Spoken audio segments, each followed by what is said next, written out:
Dalovina guia dolosana angito talita kini ana warong ng Bula FM at Golden Point Resort basendo nambando ana here binaka. Bula binaka na adang ko tevita utu ngoi 90 ando talita wale warong ng Bula FM nambando ana sir. Nadang ko makilesi werkraki NSB ng Bula FM nambando ana sir.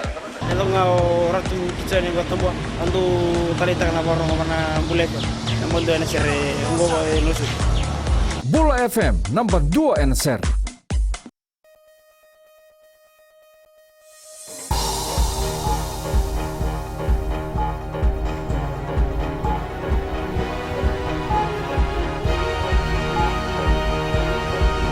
Good evening, this is FBC News. I'm Amrita Priyadarshini.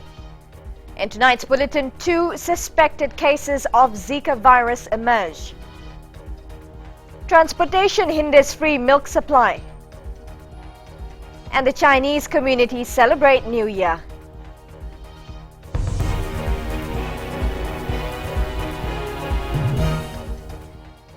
Two suspected cases of Zika virus has been identified by the Health Ministry.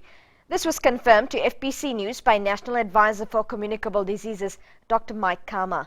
Farzana Nisha has the latest.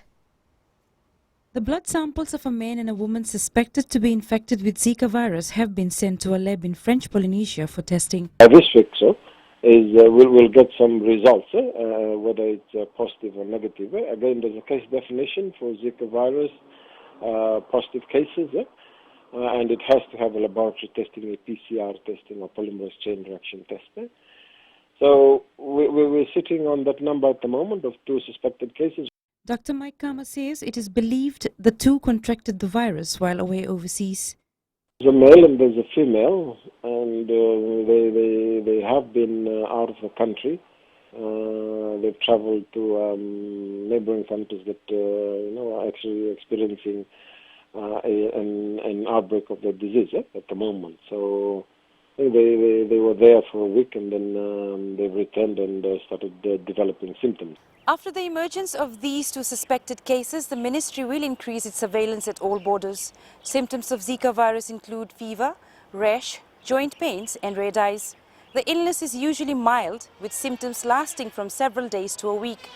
The World Health Organization has declared an international emergency on Zika. Farzana Nisha, FBC News. And 12 new cases of dengue fever has emerged from the north, bringing the number close to 100. National Advisor for Non-Communicable Diseases, Dr. Mike Kama, says these cases were recorded in Madhuwata last week. Well, he says although these cases were mild and patients have been treated and sent home, it still remains a concern for the Health Ministry.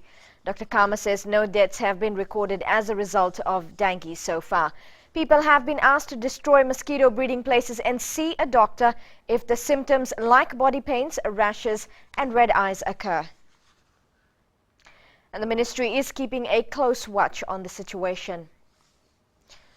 Some schools in the rural and maritime areas are yet to receive their free milk and Weet-Bix supply due to the unavailability of transport.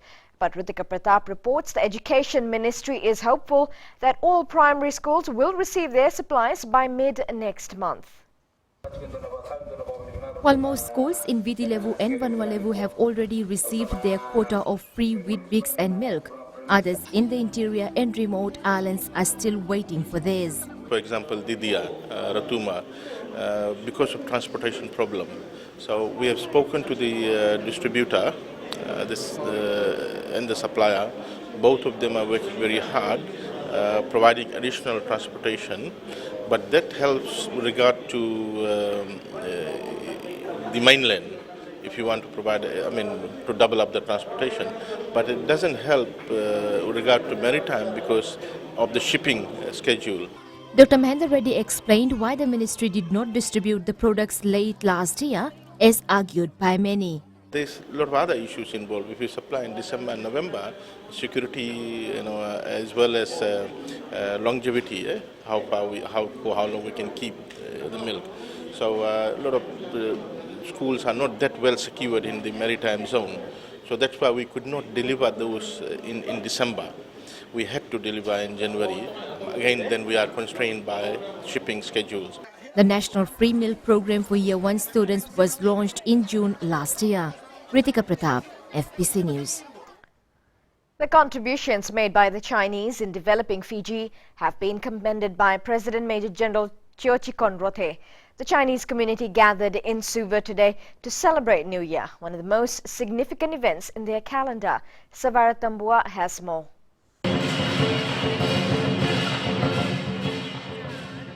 It is an age-old tradition where Chinese all over the world celebrate a new beginning. More than 500 people attended today's event at the Yat-sen School Hall in Suva. All the family members will have a big get-together. It's also an occasion for the family reunion. Spring Festival, we usually celebrate it as a family and friends. We get together with the friends and eat a lot of delicious food.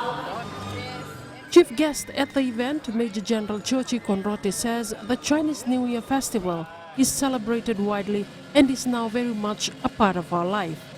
He says Chinese have settled in Fiji for more than 160 years and contributed towards the development of Fiji as a nation in many fields, including business, education, and other professions. Their contributions have been immense. They have integrated well into the Fijian society and live harmoniously with all. They have set a very good example. The Chinese have brought with them many traditions and customs that have influenced the general society in Fiji. The Chinese New Year is based on the ancient Chinese lunar calendar, which has a cycle of 12 years, which began on 8th February. This year is the year of the monkey, the 9th animal in the cycle. Savera Tambua, FBC News. The new director of the Fiji Institute of Accountants, Naveen Raj, is ready to get the ball rolling for the institute this year. The former principal of J. Narayan College has only been in the position for 2 weeks and says he is already excited for what lies ahead for the FIA. Raj says he is looking forward to working with all FIA members and the new challenges that lie ahead. As far as FIA is concerned, I think I mentioned it to the council members in my interview, they would like to take FIA to another standard, to another level. So the symposiums we're having, the congress we're having, the technical workshops we're having, and how we offer our service, FIA service to the members, that needs to have to be taken to another level for 2016. The FIA to date has 800 members, 290 are chartered accountants and 41 have CPP accreditation. Coming up after the break, former Suva businessman makes a big name in New Zealand.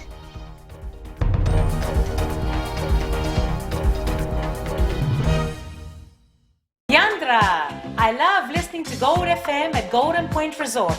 Gold FM, only the classic hits. Hola, my name is General from Recreative Village. I love listening to Gold FM, only the classic. I'm Moses from Valeu. I love listening to Gold FM, only the classic hits. My name is Marida Manako. I'm from Kandavu. I like listening to Gold FM, only the classic hits. My name is Tilipa from Tavor Town. I love listening to Gold FM, only the classic hits. Gold FM, only the classic hits.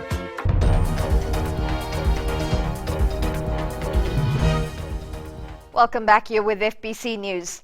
There is potential for trade between Fiji and Papua New Guinea and further strengthening relations. This is key for Fiji's High Commissioner to PNG, Commodore Esala Teleni, during his time in office. Farzana Nisha tells us more. Commodore Esala Teleni is keenly aware that Papua New Guinea is in a transition phase and we need to remain relevant in a changing landscape. The challenge for me there is to understand the changes, to make sure that we keep abreast with the changes now that are taking place in Papua New Guinea, even Solomons and Vanuatu. You know, there are changes going everywhere, and the challenge now for me there is to understand them and to see that, you know, our national interest in the MSG area is promoted and protected. Teleni told FBC News that his team is ready to explore the PNG market and track trade growth, bilateral ties and people-to-people links. There are areas in sports, cultural exchanges, even educations. If we can capitalize on those and grab the opportunities available between the two countries, and those are some of the areas that we are looking at now. As I said, there are no difficulties, but there are challenges to how we can improve and strengthen our relationship, not only Papua New Guinea, but other MSG countries. According to Commodore Teleni, Fiji is also a new market for PNG in terms of investment. He adds it takes time to develop or change, but thinks the two countries have a good relationship which will help address some outstanding issues. Farzana Nisha, FBC News. The Fijian Elections Office will focus more on indoor training and in-house activities this year. Supervisor of Elections Mohammed Saneem says this is part of their preparations for the 2018 general elections. Akusita Tale reports. The Fijian Elections Office has a lot on its plate this year. It has projects and exercises to complete that includes the GIS mapping of poll venues and the destruction of ballot papers from the 2014 general elections. A lot of our work this year is based in-house, where we are doing procedures and piloting trainings, etc., in preparation for the next election. So you will not see a lot of the Fijian Elections Office going out. However, we do have one planned voter registration exercise for schools again, and that we will be releasing further details of that as we come closer to it. Saneem says they are also working on publishing a draft voter list so that the public can find where they have to vote or if their polling stations have changed. They need to be able to notify us in 2017 so that in 2018 we are more prepared than we were in 2014, and this information is critical for people to be able to give us details about where they will be voting. And with the added advantage of the maps that we will be printing out, voters will be able to easily find the polling station of their greatest convenience. The Fijian Elections Office will also conduct 4 bridge workshops this year. This is aimed to assist participants understand the international principles for elections and how it is implemented. Akusita Tale, FBC News. The Ministry for Agriculture is taking concrete steps in modernizing the sector by empowering young entrepreneurs to take on their seedling distribution programs. With government pouring in technical and financial assistance to boost the sector, the Permanent Secretary for Agriculture, Uraya Waimbuta, says the future can only look better from here on. Madhu Mboletamana with this story. Young entrepreneurs in the Western Division have been applauded for taking up government's technical and financial assistance for the seedling program. Where government is working towards to, in trying to empower, trying to collaborate, trying to work together as a team in order to try and encourage people to move into income generating activities as such. Uraya Waimbuta says the challenge for the Western Division is building a good network base to ensure farmers are able to feed the growing demands for seedling in the local markets throughout the year. Economy of scale is the name of the game. The bigger the venture is, you can reduce your cost, and that the farmers should be able to afford whatever product that is coming out from this particular nursery. Waimbuta says government will continue to identify and empower more farmers who are keen on seed distribution. Madhu Mboletamana, FBC News. Fiji Airways has announced that it will soon commence 2 weekly flights to Vavau in Tonga. Fiji Airways Managing Director and CEO Andre Filion says the new route offers a seamless addition to Fiji Airways South Pacific network. He adds the new flight schedule offers easy connectivity from Fiji. Vavau is a tropical island which attracts a high number of visitors from June to November. The flights are scheduled to begin on April 2nd. CFR Line Group New Zealand Limited is a logistics company slowly climbing the ranks here in Fiji. The main warehouse is based in Auckland, New Zealand, where the company has built a strong name in the industry. In our Successful Fijian segment today, Rohit Deo speaks to the company director Shiraz Ali on the success on his business. Successful Fijians is brought to you by the Fiji Development Bank, your partner in progress. A school kid from Suva back in the late 90s with big dreams started his career in a freight forwarding company but always knew where he was heading towards. Shiraz Ali moved to New Zealand in 2007 and started his small business and has gained success in a short span of time. I started a new company, Destination Trade Pacific, and then later on I merged this company with CFR Line, which we started with about 4 people, and now I can proudly say that we have about 75 people in the group. CFR Line New Zealand has offices spread out in Fiji, Australia and New Zealand. We got offices in Suva, Nadi and Lautoka, and also in Brisbane, Australia. Of course, New Zealand being our head office. Yeah. We also do warehousing and distribution, storage and distribution as well. Losing his father at the age of 4, Ali had to struggle through his school days with 2 other siblings to look after. Ali always loved the field of customs and freights, and he is glad today that he chose a career in the industry.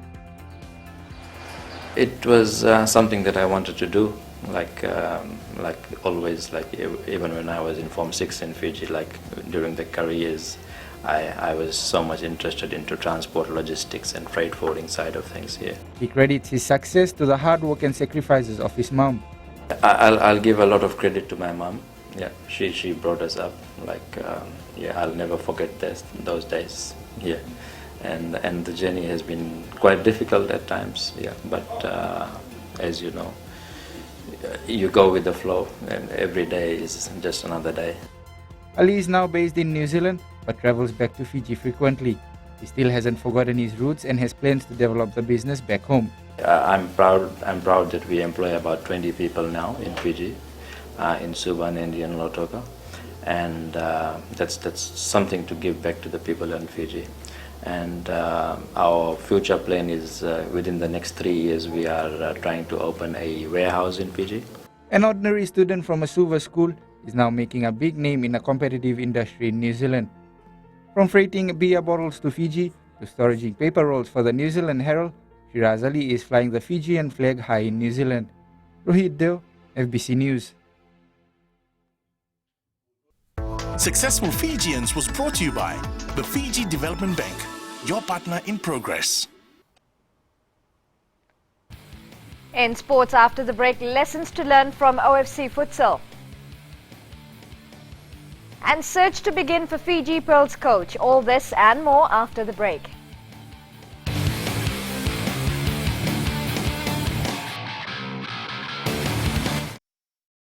मैं हूँ रेहान खान कुरबो तालेबू के जैसे festival I great है कुरबो में उसी तरह मिर्ची FM number 1 है कुरबो में एलिन लटका में मिर्ची एफएम को लॉक कर दिया जाए मिर्ची एफएम इट्स हॉट हम नकाशी से साइमान है हमारा फेस्टिवल जैसे नंबर 1 है वैसे मिर्ची एफएम नंबर 1 है माय नेम इज दिनेश हम नैंडी में काम करता है स्लीपिंग जायंट जिपलाइन में और Mirchi FM is hot I like it Mirchi FM it's hot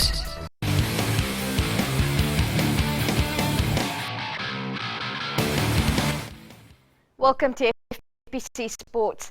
Now, the Vodafone Fiji futsal side lost its final match of the OFC Futsal Championship to the Solomon Islands by 5-0 yesterday. It was a disappointing end to a disappointing week for coach Imtiaz Khan and his men as they finished the tournament without a win. Chalindo Dakadaka reports. It has been a tough week for the national futsal side, losing all its matches in the OFC Futsal Championship. But officials believe there is a light at the end of the tunnel for five-a-side football in the country. And for me, for my players, we have learnt a lot. Even half-time we talked about, I think we proved the point that we are learning every day. And I think we proved that yesterday, we proved that today. And yes, give us time. All the critics, that helps us. And all the critics, the people say things about us and it helps, I think, thanks to them. And now that it helps us to motivate, it is a motivating factor. So thanks to them. The tournament has displayed the level of competition our boys need to reach in order to compete against their regional counterparts.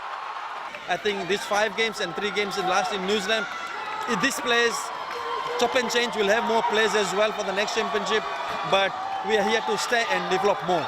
Solomon Islands won the title for a record 5th time and will now represent the Oceania region at the FIFA Futsal World Cup in Colombia in September. Talento Takadaka, FBC Sports. In other results from yesterday, Tahiti beat Vanuatu 5-2 while New Zealand defeated New Caledonia 4-1. Suva defeated Rewa 2-1 in their Vodafone Premier League clash in Nosori this afternoon. Rusiate Matererenga was the toast of the Suva side after scoring 2 goals to cancel out Iosefe Verevo's first half goal for Rewa. And in the other match today, Nandi beat Nanranga 2-0 at Prince Charles Park. In the opening day of the VPL yesterday, Bar staged a late comeback to beat neighbours Lautoka 3-1 at Govind Park. The men in black were slow off the blocks but eventually found their form in the latter stages of the match.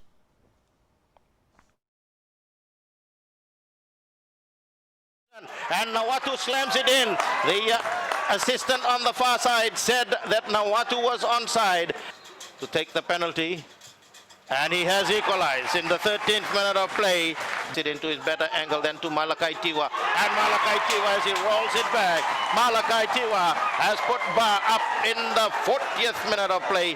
On the outside is Kini Vilyame, then Avinash Swami now from outside the box. He tried, and Avinash Swami, it bounces as Levy diving in vain. Labasa recorded the biggest score of the first round, defeating Draketi 6-0 at Subrel Park. And proceedings will soon begin on the search for the new Fiji Pearls netball coach. The position has been left vacant since December last year when Kate Carpenter handed in her resignation, citing personal reasons. We will be advertising the position later this month and we hope to recruit by April. Fiji is currently ranked 7th in the International Netball Federation World Rankings. Semi Randrandra scored a try for the World All-Stars Rugby League side in the 12-8 win over the Indigenous All-Star in Australia last night. And the two teams were levelled at 4-4 at half-time. Well, in English Premier League, Sunderland boosted their Premier League survival hopes with a 2-1 victory over an uninspired Manchester United. Sunderland's win takes them to within 1 point of rivals Newcastle. Meanwhile, Chelsea tore through Newcastle to send the Magpies back into the Premier League relegation zone. Diego Costa scored his 8th goal in 10 games, Pedro struck twice, and William and Perton Traore were also on target in the 5-1 win.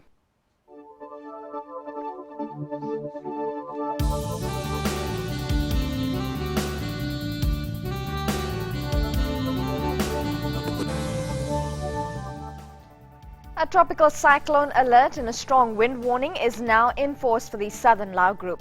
Severe tropical cyclone Winston was located about 810 kilometers southwest of Onoi, Lau, or about 760 kilometers south-southwest of Kandavu at midday today. The cyclone is moving southeast at about 21 kilometers per hour. Now, on this track, the cyclone may bring damaging gale force winds over the southern Lau group from early Tuesday.